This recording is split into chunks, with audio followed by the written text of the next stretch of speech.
abatago ọrụ ukwu ndị Fulani kpachiri ga-efi bata azụ mọchụarị.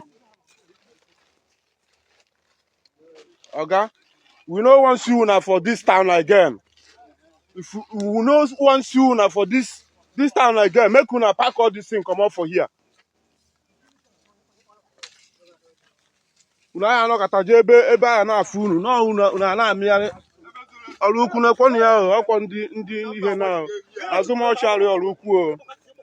Ọ na anyị na-awagharị kịta wee fuo ebe ha nọ. Ha dị two boys, o nwere onye nke ofu onye gbara ọsọ. Gwakwa obere ife o, nekwa so efi ya chi wee bịa wee nọrọ n'ọrụ ukwu.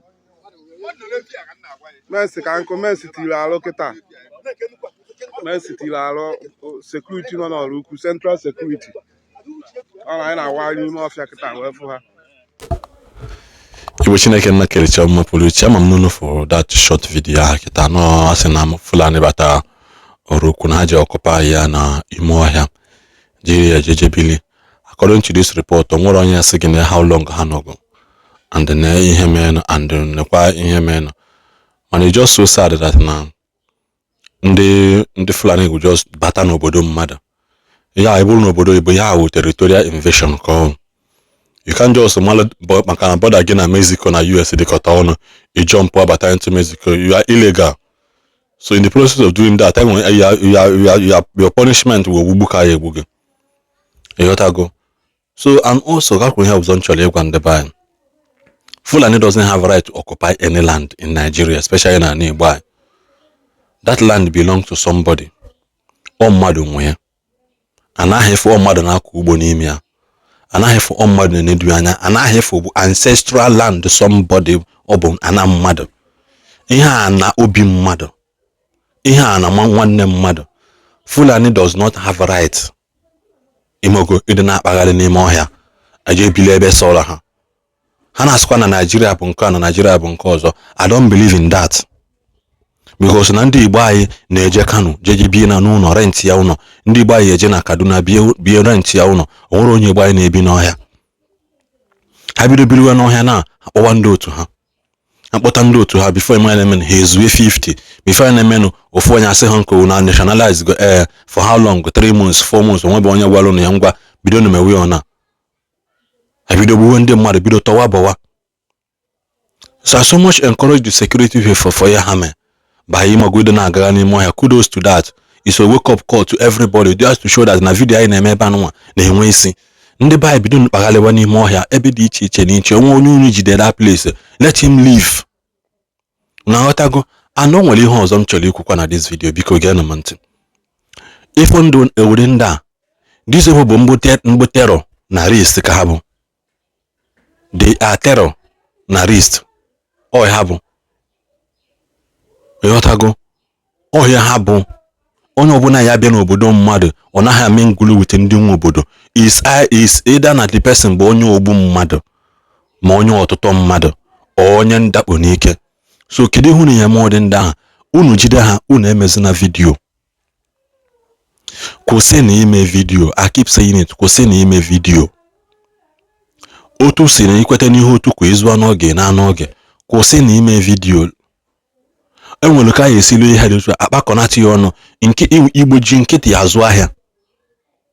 Igbo ji nkịtị azụ ahịa.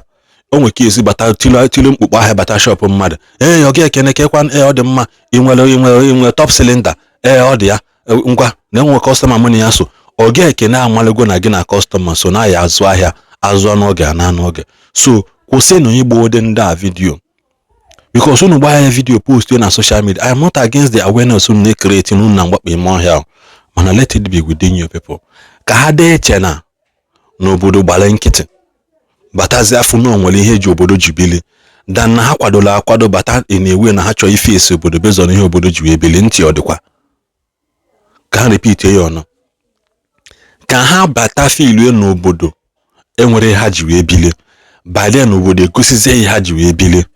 Dan na ha kwadola akwado bụ ịbịa fesi obodo bomba to bomba ka mmalụ ike na-abụ nke ka ike. Ama m na aghọta Igbo anụ nwanne asọ. Enwere ka mmadụ ya esi nọlụ ọ na-ekwu nkum ọ na-elo a na-asị na nwere ihe ọ pasta na nwere ihe ọ pasta ịsịkwa na nwoke na nwere ihe ọ ya eme na nwere ihe ọ ya emekwa gị ihe ịfụnanya. Ịghọtago inene Biafra lailai nke ndị BBC pụrụ onwe ihe ha kwuru na dafịa ha si for complete 6 months that they underestimated ndị ananwa na ha marọ na ndị a dị ụdị ike a. Ịghọtago na ha marọ na ụdị ndị a na ndị a dị ụdị ike a until ha nachiri azụ jeje bido gịnị gbajisiwe bridge that is where the gịnị wee were agụ wee mekpa ndị be ya ahụ ka ha mara dat na ọdụ ha do n'obodo enwere ha ji bili ha tizie isi ha afụ yes n'ihe na-eme. Ịghọtago ọ dịkwu na Baịbụl. Ịghọtago na-ekwu na-agwa gị na ọ dị na Baịbụl ka m na-agụta ya na Baịbụl mgbe ma ngụọ Baịbụl iji chọwa ya na Solomon mgbe Queen of Sheba meet Solomon ọ sị Solomon na that na half of these things of na be Solomon we are never told to her.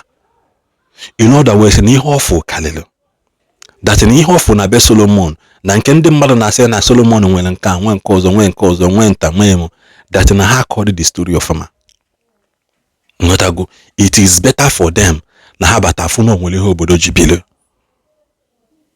Ngotago mgbe gboo mmadụ na-eje n'ahịa fuenu mmadụ na-eji ugbo efu anyị eluzi n'oge nke anyị ọgba iche ndị be anyị mmadụ na-efu n'ugwu Hausa ndị be anyị mmadụ na-abụ ha mewe travel from Lagos to Abuja ama hụzi ha na ama na-azụ ahịa bụ a na-azụ ahịa nkịtị nwere ka mako ibu agba izu dosa kamera n'akụkụ idosa kamera n'akụkụ everything agbụrụ social media. I encouraged what you people did. I am happy had obi dị m ezigbote mma n'unu gosikwa na nna ọsụkwa ha nọlọ n'ikpe agụ n'unu ya eje chọta ha ọ bụrụ ya pụta a na-eme ihe dị a unu egosizi na enwe mgbe m kwere unu egosizi na ihe unu ji abịa eme ọhịa mkpịsị unu ji n'aka mkpịsị unu egosizi na ya ka ha doo unu ji okpiri o wee lutezi ya afọ unu ji mma walụ unu na-egosi ha na unu ji mma ha nwee bụrụ AK na 47 wee na-abịa o wee sị ndị anyị na-ejije mitu mma ka ha na-eji so ka anyị kwado ọna a na-enwe some disadvantage and advantage. Everything bụ spoils of war ka a na-akpọ ya casualties victim of the unknown. Anara anwa one boy mgbe ahụ banye n'anya keke n'ugwu asọsị ma anara achọ ọgụ mma mmadụ chide gị n'onu ị na-eti onu ma ọ bụ na isi gị nụ ya nso na lab tadiyo na labs ị na-eti onu m onye nwe na-eti ọkpị ya unu na-aba na-eme ya shege ọ na-aghọta ọbara na-agba gị n'ụlọ ọbara na-agba ya n'ọkpa bale na mgbe apụtazi a na-egbozi ọgụ a na-egbu ọgụ unu na-aghọta. So biko ndị be ya si say it again ka anyị malụ ka anyị si azụ ahịa nkịtị azụ ha n'oge na n'oge unu na-aghọta. anyị kenụrụ unu na nke unu mere mana biko dododo ụmụ ihe a kọchara n'ubi ekwesị ka a na-enye ha nne ka ha na-eli. Ọ na-aghọta onye bata obodo ga-efile na ọma mmengoro wete ndị obodo I should leave the town hapụla ahịa obodo ọsịkwa na ọma hapụ obodo no invasion ka ọwụ there's a penalty for it.